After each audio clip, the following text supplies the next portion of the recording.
Okay, so let us look at this. First, we should study about the bonds, my dear students. So we can see that force of attraction in compound between element is called bond. Bonds are of two types. One is ionic bond, another is covalent bond. Very good. See, ionic bond is formed by the exchange of electron, whereas covalent bond is formed by the sharing of electron. So ionic bond is formed by exchange of electron means one element give electron, another element accept electron, and this is how the ionic bond is formed. We have seen the ionic bond in sodium chloride.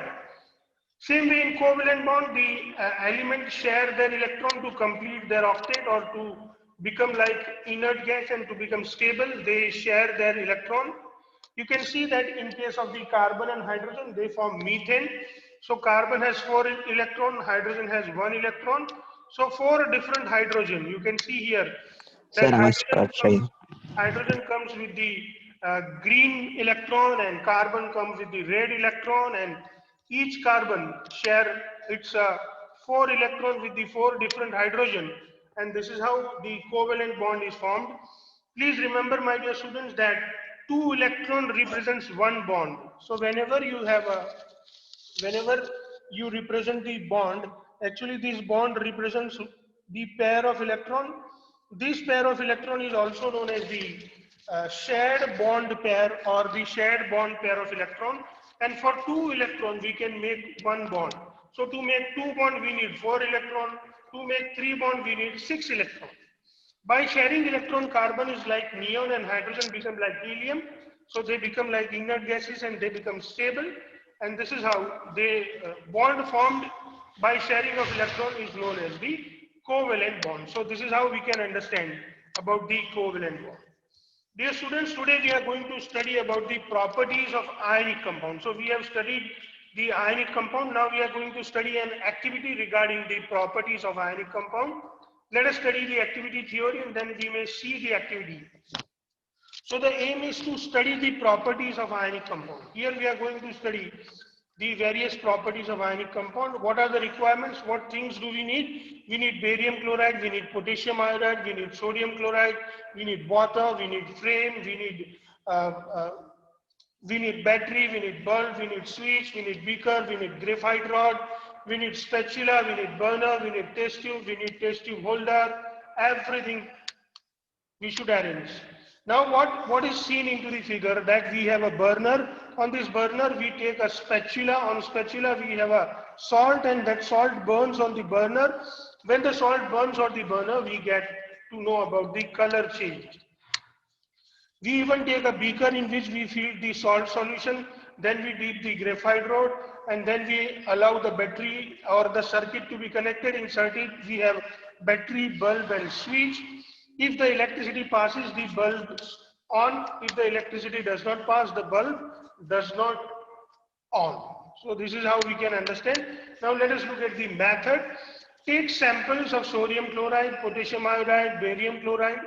Check their physical state, means they are solid, liquid or gas. That is what we need to check it out. And then you need to write them into the observation table. Take small amount of sample and let it burn on the flame. Observe it and then note down the observation.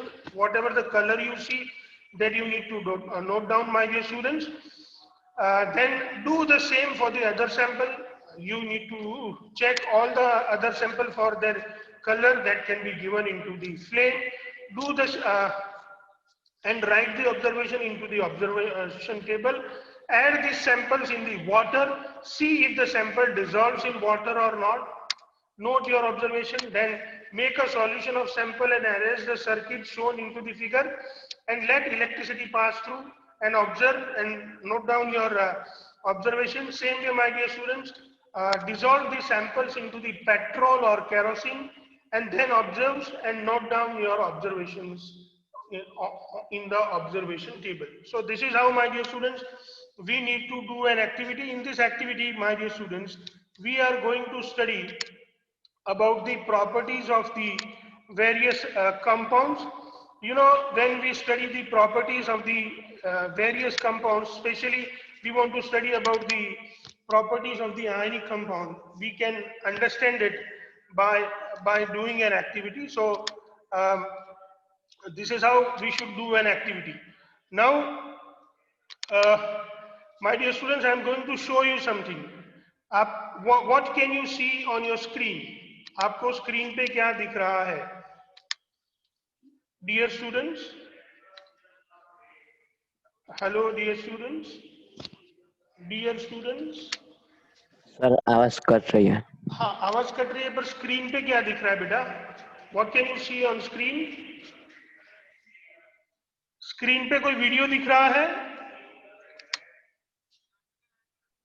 Yes, sir. Screen पे video दिख रहा है? Yes, sir. सबको दिख रहा है video? Yes. Hello बच्चों, screen पे वीडियो दिख रहा है?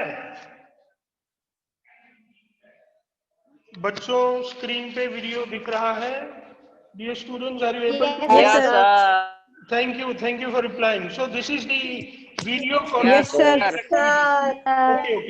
Okay. Now let us. मेरी आवाज आ रही है? मेरी आवाज आ रही है? बच्चों, मेरी आवाज आ रही है? Yes, sir. Okay. Yes, sir. Okay. Now let us study the video, my dear students. See, video में आवाज मेरी होगी, आपको ध्यान से देखना होगा। आप देख रहे हैं कि ये मैंने सॉल्ट सोडियम क्लोराइड का सैंपल लिया हुआ है और वो मैं आपको दिखा रहा हूँ। उसकी सॉलिड स्टेट आप देख सकते हैं, वो सॉलिड।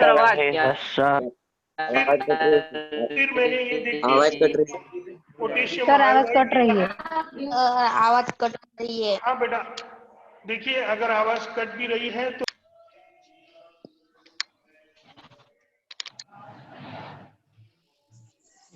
बच्चों, अब मेरी आवाज आ रही है आपको? Yes, sir. बच्चों, मेरी आवाज आ रही है? ओके, क्या आपको वीडियो दिख रहा है? Are you able to watch see the video? Yes, sir. Okay, now please try to see the video well. Yes, sir. See, देखिए, just have a look to this. I have taken the sodium chloride. The sodium chloride is solid in state. Then I have taken the potassium iodide. This potassium iodide is also solid in state. And then I take this potassium iodide out. We have taken the potassium iodide into the watch glass and we are trying to see it.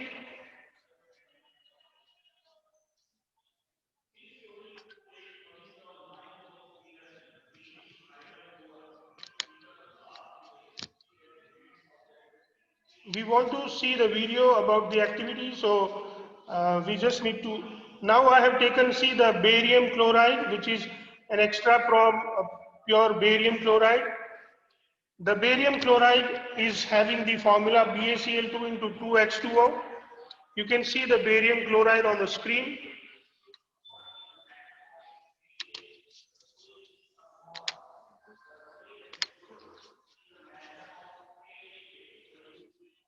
You can see the crystals of barium chloride, and this crystals I am going to take out for you so that you can see it well. Now you can see the crystals of barium chloride here, my dear students. Net का problem हो रहा है sir.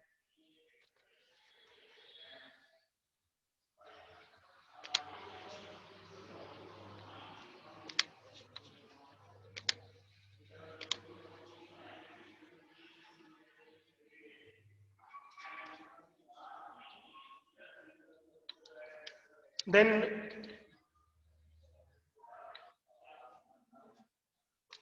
you can see here that all these three compounds, one is sodium chloride, another is potassium iodide, and the third one is barium chloride. They all three are solid in state, so we can say that all these three are the ionic compounds, and we can say that these ionic compounds are solid in state. Let's move forward.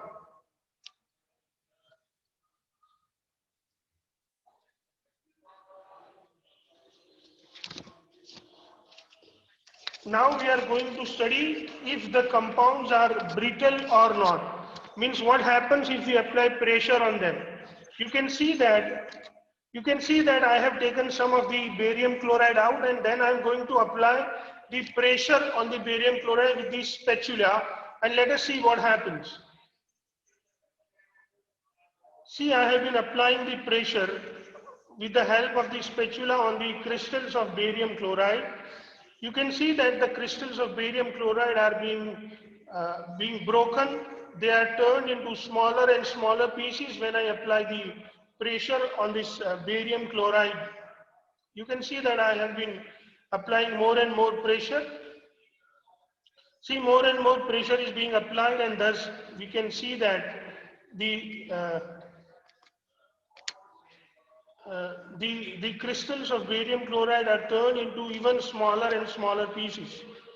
So these crystals of barium chlorides are turned into smaller and smaller pieces, and we can understand about the uh, the brittleness, the brittle nature of the ionic compounds.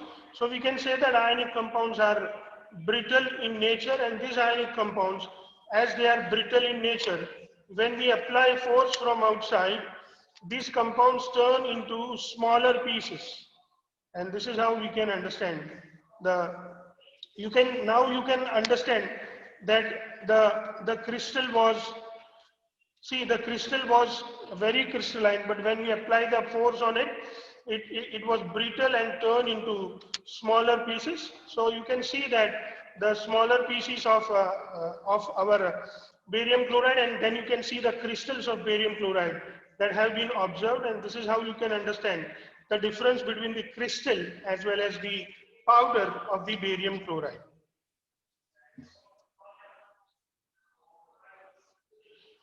Now we are going to check whether these compounds are soluble in water or not. For that we have taken water into the 3 beakers, and in these beakers I am going to add the salts. You can see I have added the sodium chloride to 1 beaker,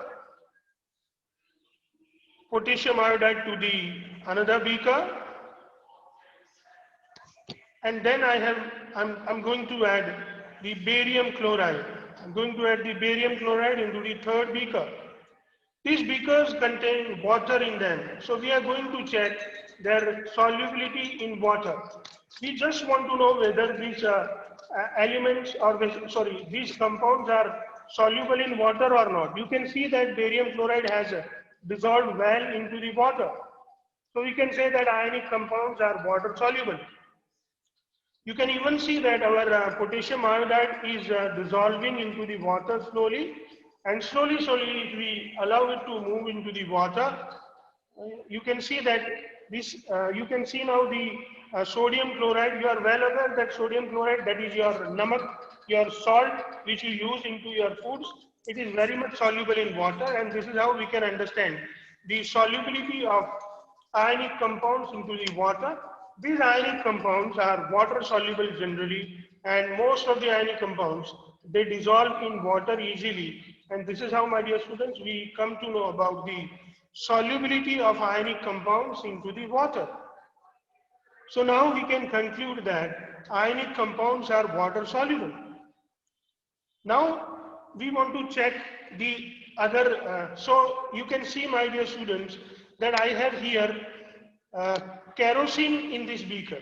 So in this beaker I have taken kerosene. You know, kerosene is different from water.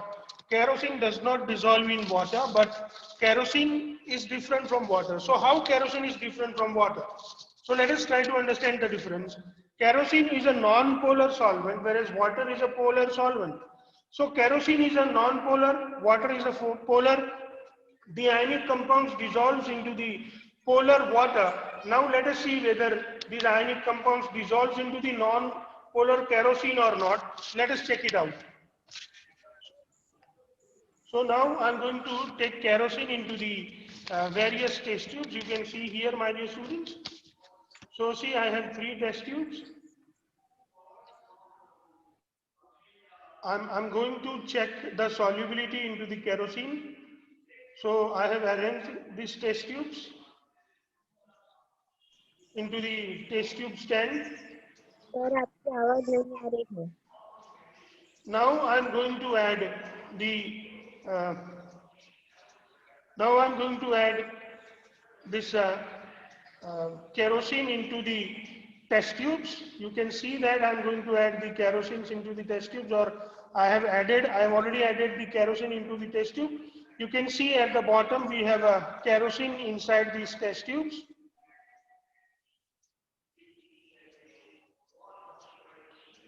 You can see kerosene in the test tubes, my dear students.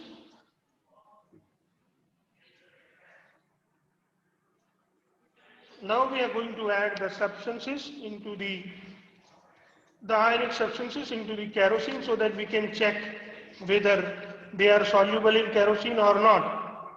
So see, I have added the barium chloride into the kerosene, then I have added the potassium iodide into the another test tube of where we already have the kerosene, and then I'm going to add the common salt or sodium chloride into the third test tube into the kerosene, and then I'm mixing it well so that if it can dissolve, it will dissolve into the kerosene.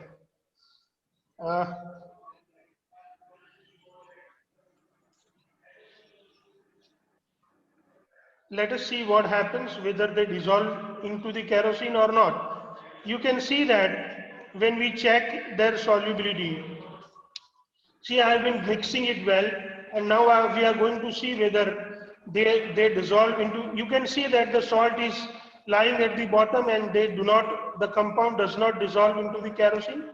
See, I have been mixing it well, but you can see the crystals into the test tube as usual. They do not dissolve into the kerosene. The crystals of this ionic compound, they do not dissolve. Now we are going to check the third test tube. You can see that in the third test tube, the crystals are lying at the bottom. You can see these crystals. These crystals are at the bottom. They do not dissolve. They can be seen as a white color substances lying into the test tube. And this is how, my dear students, we can understand about the various crystals that are present into the test tube.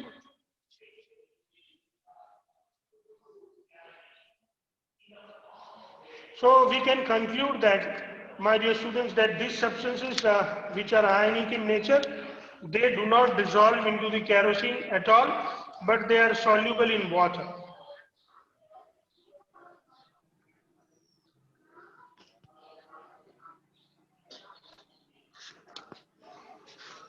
This is how, my dear students, we understand about the various tests. This is what you have done, my dear students, on the screen. Please remove this red color shading immediately. Vishakha, Vandana, please remove this so that we can see the activity well. Dear students, please remove this unnecessary white color that you have spreaded on the screen. Make it fast. Remove it. Students, remove the red color immediately.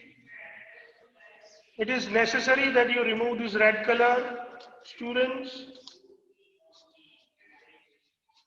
Okay, dear students, now we want to see the next experiment. So let us look at the screen.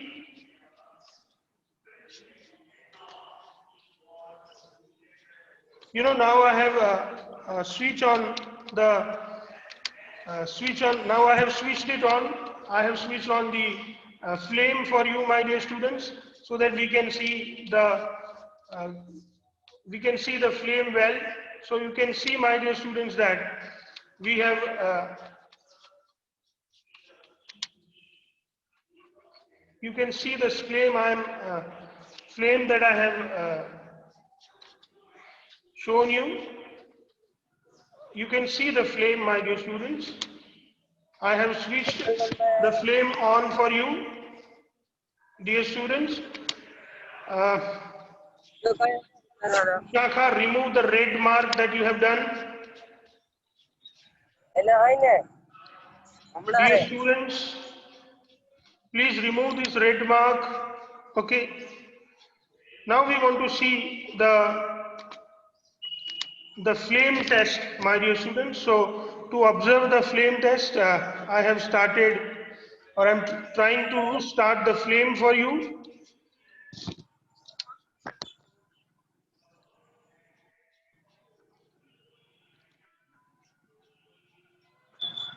You can see the flame, my dear students.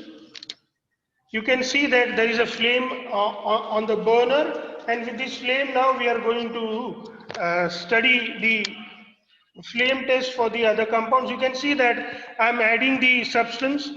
You can see that I'm adding the substance on the flame, and you can see the color changed into these flames. So whenever there is a flame, you can change the color. When we see here, I have added the barium chloride on the flame, and when I throw or when I sprinkle the barium chloride on the flame, you can see the color change. See, when we add barium chloride, we can see the green color, apple green color on the flame. That can be easily understood. Green color from the barium chloride. You can see the change into the color, my dear students, by adding the barium chloride. Now I'm going to add the another substance. On it. So you can see, my dear students, easily that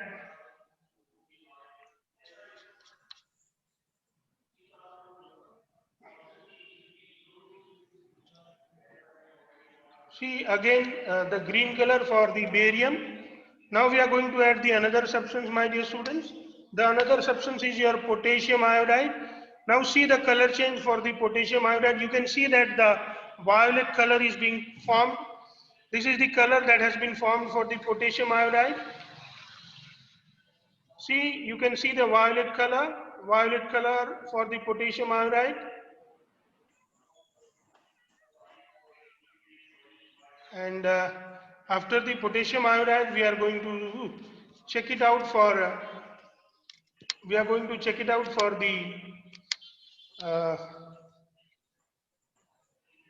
the sodium chloride. Now you can see the sodium chloride. Now we are going to test it for the sodium chloride. You can see now I have been sprinkling the sodium chloride on it. Now we are going to add sodium chloride. Please watch it. See, this is the color change that we can see for the sodium chloride. The sodium chloride gives us the golden yellow color, golden yellow flame. So this is how, my dear students, we truly understand about the various color changes that we can observe into this compounds. Now I hope you can see the notes what I have given you on the screen. So now you can please look into the observation table that I have shared with you, my dear students. You can see the observation table on your screen now. बच्चों क्या आपको screen पे observation screen पे कुछ दिख रहा है? बच्चों क्या स्क्रीन पे ऑब्जर्वेशन? यस. तो सी whatever we have done, whatever we have studied, that we are going to see into the observation table. You can see here that in the observation table we have the various columns. In these columns we can write sample, physical state, solubility in water, solubility in kerosene, whether it conducts the electricity or not. If it conducts the electricity, then whether it conducts the electricity in solid state or whether it conducts electricity in aqueous solution. And then we can see the table have the column of the color on the flame. Now let us study the observations table. First we will study for the sodium chloride. We have seen that the physical state of sodium chloride was solid. Solubility in water, sodium chloride dissolves in water, so we can say that sodium chloride is water soluble. Solubility in kerosene, we have seen that sodium chloride does not dissolve into the kerosene, and that is why it does not dissolve in kerosene at all. Then we study about the conduction of the electricity. So when sodium chloride is solid, it does not conduct electricity. When sodium chloride is in the aqueous solution, it conducts electricity. And then color on the flame. When we have sprinkled sodium chloride on the flame, my dear students, we have observed the golden yellow color. Then it comes to the potassium iodide. Potassium iodide was solid in state. When we have added potassium iodide into water, we have seen that the potassium iodide dissolves in water. So we can say that potassium iodide is water soluble substance. When we have added potassium iodide into the kerosene, potassium iodide does not dissolve into the kerosene. So it is not kerosene soluble. In solid state, potassium iodide does not conduct electricity, but into the aqueous solution, potassium iodide conducts electricity. When we see its color on the flame, we can see that in potassium iodide, we can see the violet color. When it comes to the barium chloride, we have seen, my dear students, that barium chloride was a solid in state. When we added barium chloride into the water, barium chloride was water soluble. So we can say that it dissolves in water, and that is why it is water soluble. Barium chloride does not dissolve into the kerosene. Barium chloride does not conduct electricity in solid state, but barium chloride conducts electricity in aqueous solution. And when we sprinkle barium chloride on the flame, it gives the apple green color. So from this activity, my dear students, we can have some inferences, we can come to some conclusion, we can have some results. Let us see what are the various results that we can get from this practical or from this activity. So we will call it inference. This inference, what we have are the properties of ionic compound. First, we are going to study about the physical nature. Ionic compounds are solid, ionic compounds are hard, ionic compounds are brittle and break into the small pieces when pressure is applied. Second, melting and boiling point. My dear students, ionic compounds are hard, ionic compounds are physical state solid, so their being solid, ionic compounds have high melting and boiling point because they are not liquid, they are not gas, they have high boiling point and high liquid point. Solubility, ionic compounds are generally soluble in water. We have tested them that they are soluble in water, but insoluble in kerosene and petrol. We have even checked it out, my dear students, that these ionic compounds, when we add them into the kerosene, they do not dissolve, and as they are not dissolving into the kerosene, we can say they do not dissolve into the kerosene. Conduction of electricity, my dear students, ionic compounds do not conduct electricity in the solid state, but when they are dissolved in water, they conduct electricity. So ionic compounds conduct electricity when they are added to water, or when their aqueous solution conduct electricity. In molten state also, my dear students, these ionic compounds allow the electricity to pass through. We will study why. Now I have written some of the melting and boiling points of the ionic compound, from which we can come to know that ionic compounds have high melting and boiling point. Sodium chloride melting point is 1774 Kelvin, whereas boiling point is 1686 Kelvin. Lithium chloride melting point is 887 Kelvin, whereas boiling point is 1600 Kelvin. Calcium chloride melting point is 1045 Kelvin and boiling point is 1900 Kelvin. Calcium oxide melting point is 2850 Kelvin, whereas boiling point is 3120 Kelvin. Magnesium chloride, the melting point is 980 Kelvin, whereas the boiling point is 1685 Kelvin. So we can understand, my dear students, that these compounds have high melting and boiling point. Now we are going to understand that why ionic compound shows the various properties. So we are going to understand the scientific reason behind it.